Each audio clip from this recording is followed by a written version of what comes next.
Hi friends, आज मी तुमच्यासाठी घेऊन आलेली आहे एक नवीन रेसिपी, ती म्हणजे पावभाजीची।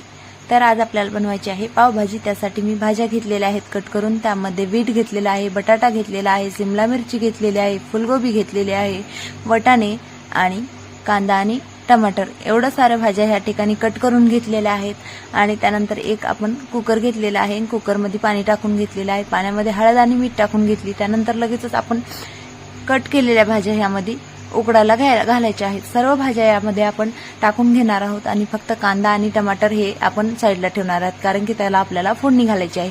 त्यामुळे मग सगळं आता आपण कुकरमध्ये लावून दिलेलं आहे आणि आपल्याला ते शिजत घातलेलं आहे। शिजून झाल्याच्या नंतर व्यवस्थित असं त्याला मॅश करून घ्यायचं आहे। तेल, मोहऱ्या, जिरे घातलेले आहेत आणि त्यानंतर लगेचच आपण टमाटरही त्या ठिकाणी तळायला टाकलेलं आहे। छान अशा प्रकारे टमाटर तळलेलं आहे। त्यानंतर लगेच आपण कांदाही ऍड केलेला आहे।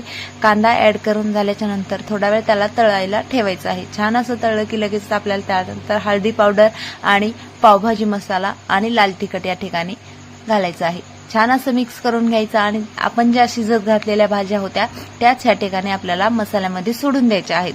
त्यालाही थोडा वेळ शिजत घालायचं आणि छान असं शिजल्याच्या नंतर आपल्याला त्यावरती वरून कोथिंबीर टाकायची आहे। अशा प्रकारे आपली पावभाजी बनवून रेडी झालेली आहे। व्हिडिओ कसा वाटला कमेंटमध्ये नक्की सांगा। व्हिडिओ आवडला असेल तर लाईक, शेअर, सबस्क्राईब करायला विसरू नका। चला तर मग पुन्हा भेटूया पुढच्या व्हिडिओमध्ये। तोपर्यंत बाय।